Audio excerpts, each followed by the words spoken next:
ladies and gentlemen, Jeff Montgomery here from Accurate Rifles and Restorations.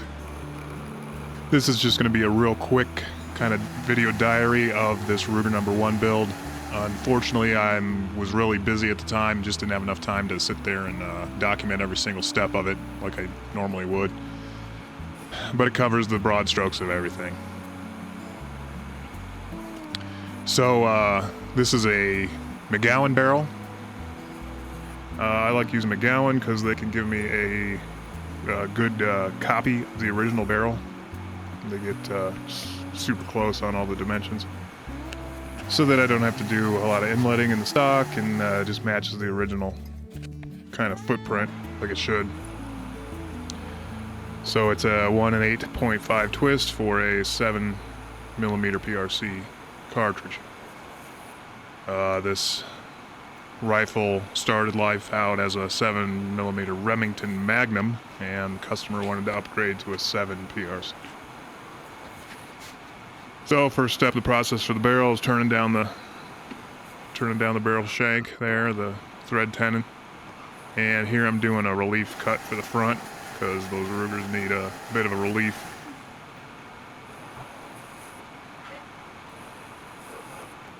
And here's some threading action here.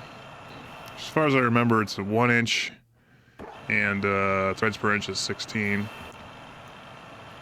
So we're just quickly threading this and checking fit. There's the receiver there, and looks like it fits. So now I've got to cut the shoulder back so that this thing will index. You may have noticed in the intro there that there were flutes on the barrel, so I got to get everything to clock and time up just right when it's all torqued up. So you see there on the top of the barrel I've got an index line, and I got to get the top of the receiver to match that line. So we're just cutting that shoulder back little by little. And it's sticking way out of the chuck, as you can see, but you have to because of that fore-end hanger forward of everything. So there it was indexed perfectly, and now we're drilling out the majority of the material for the chambering. Just using the standard twist drill, and then checking pilot engagement with the reamer. Then we're going to go in with a boring bar and clean up that drill hole. However, the amount of barrel I have sticking out, which is just ridiculous, is causing a lot of flex in the system there, so it wasn't cutting that great. So here I'm attempting to kind of steady it with my hand, and that wasn't really working either, so whatever. As long as the barrel's spinning true. So here's a kind of a shot of the chambering setup, and yeah, one drawback of these Rugers is you cannot remove that fore-end hanger, so you got to do it this way. There's no other way to check it with the receiver like this. So there I've got headspace achieved with a go gauge, and when it gets torqued on it'll be even better and tighter. And here we're doing just roughing out the extractor cut, because they have this funky extractor that kind of rides there on the side of the barrel.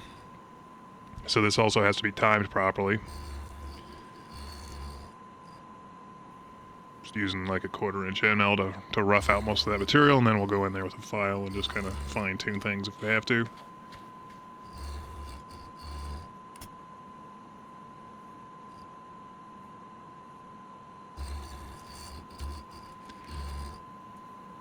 So there's the finished extractor cut. Now we're drilling and tapping for the scope base. These have this proprietary scope base kind of thing that rides on the front of the receiver and protrudes over the barrel. And so that's the other reason I needed this barrel to be pretty much exactly the same, because all these radiuses and lengths have to meet up. So I'm just checking my hole placement there before I really drill the hole. These are, I believe these are 840 screws. This job was done earlier in the summer, so I can't quite remember, but I think that's what they were. So just drilling a hole for that 840 tap. You'll see the flutes there. Now it's a little bit closer shot. So this had kind of a neat flute pattern. I think there were 6 of them, if I remember right. There's one on the very top, and then 2 left and right, and then 2 left and right at the bottom, and 1 bottom dead center. And so now I'm going in there with a flat bottom drill, just to give me just a little bit more depth on the tap. So just clearing out the bottom of the hole there. There's the tap. Yeah, that's definitely an 840, or maybe it's 836. It's definitely an 8 size. Maybe 36. Forgive me, I can't remember. So yep, there's all the holes tapped, drilled and tapped. And the rail section thing is pinned in as well. So this is just, I'm pretty sure that was a 3/16 holes for these pins. There's the pins on the bottom of that thing. So those all fit nicely, everything lined up just great. So yeah, just kind of another drawback of the Ruger. You got to use their proprietary rings, which are they're quality. Here we go with the muzzle work. So I'm just facing them clean the very end of the muzzle there. Not real sure what I'm doing with the Dicom and that little cut that's already in there. I'm sure I had some logical plan for that, but I don't know what the heck I did that for.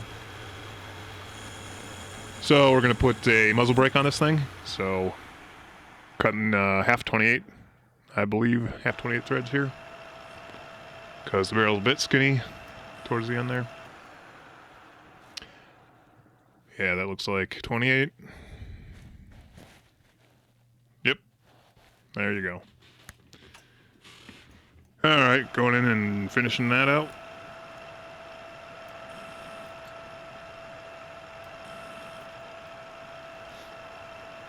Sorry, I keep bumping the camera. It's so close, man. Hard not to bump the dang thing.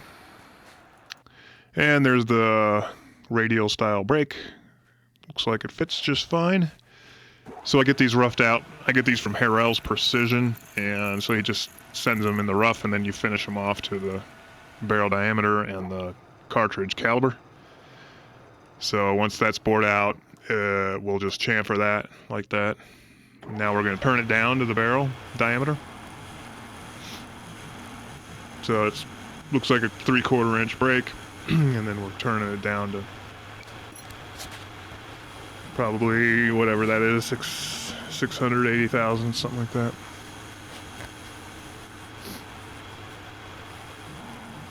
And so that's a bit of an interrupted cut there, as you can see. Probably should have used high-speed steel on that. Oh well.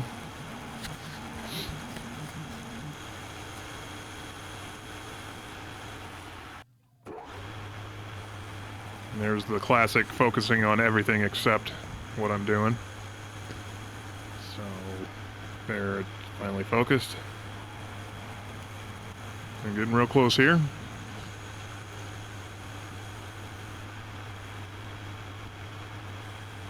Yeah, that's probably the finishing pass there.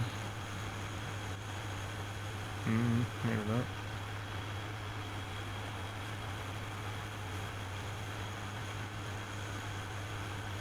Yep, that's probably it. Because on that last pass, you saw it cut a little bit of a groove in there. So that always happens. Isn't that just the way it goes? So now I'm just filing off the sharp corner. And now we're polishing it in.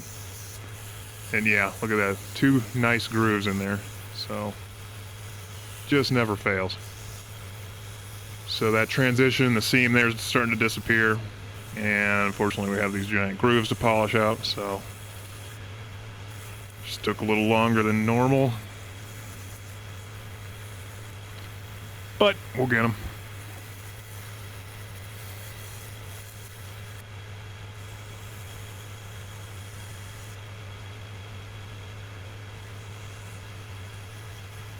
And then I will go in and actually chamfer all those holes too. Usually I use just like a center drill and just kind of chamfer them by hand. Well, with a drill, but those will be chamfered, and there we've got it mostly polished out. Still a couple annoying grooves and stuff, but here's the finished barrel, complete. Machining operations are all complete on it. So it's ready for